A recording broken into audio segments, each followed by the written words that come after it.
If you like this video or any of the segments we do here, please like, subscribe, and leave a comment. We'd like to hear what your opinions are. So let's jump right in. Grand Theft Auto: The Trilogy Definitive Edition pops up in Korean ratings board. First of all, I take offense, straight up offense, to it being called the Definitive Edition, especially if they don't allow a lot of the musical hits that they had from the OG because of copyright. Yes, so that's always been the issue, right? Yeah, I mean, they did that with Grand Theft Auto 4. Literally, it gets patched. The music gets patched out because you're playing, like, let's say on an Xbox 360 or something like that. Yeah. And they lost the rights to that. That sucks. Like, you have to play it offline, bugs and all, in order to play it the way it was meant to be played. Yes. Or the way it was originally made.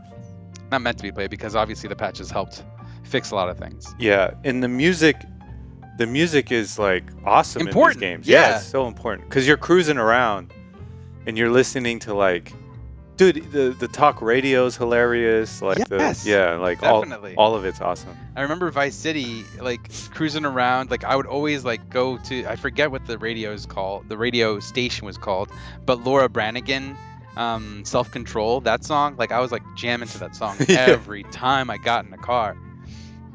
Yeah, so let's hope that they can get as many of the songs as possible, but who knows, man? Yeah. Who knows? It's one of those things, like music and games, man. It's just, yeah. But it's also so hard. Like, with a game like GTA, you have to license music. Like, you're not gonna make a bunch of hits and put them. You know what I mean? Like, it's not a game. It's a game where you're living in an era in the United States, right? Well, here's the thing you have that I to don't license understand, music. and maybe you know more about it. Yeah. But the thing is like, and as far as I understand, this doesn't happen with movies. Like I will buy a movie. Yeah. And, you know, on VHS, I'm dating myself here, VHS, DVD, Blu-ray, and that movie will still retain the same music, the same actors, the same everything. Yeah. So what is so transformative about this, that after like what is Rockstar doing, or 2K Games or whatever, Take-Two? What is it? Is it Take-Two? Is it their parent company? Take-Two Interactive. What are they doing where it's like, yeah, we're only buying a license for this music for this certain period of time, and then after that, yeah, the user is screwed. I don't know. You know, you can't enjoy this art form as it was originally intended. Yeah. So, like, WTF, mate?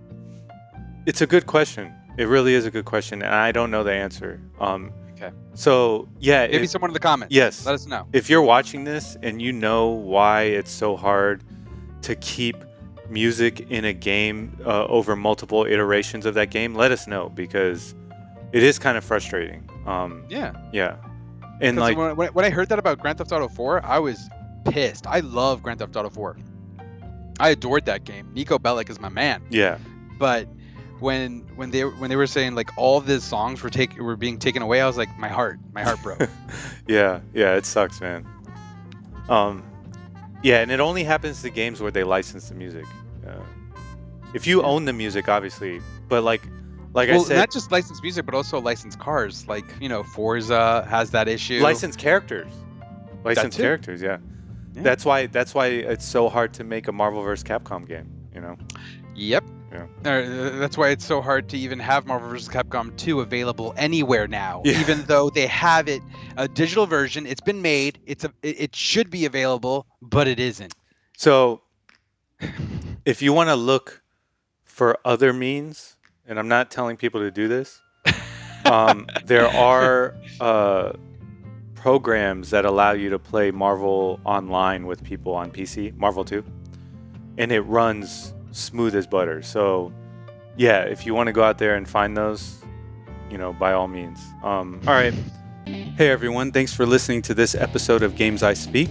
If you liked the episode, please like and subscribe, and we'll see you all next time.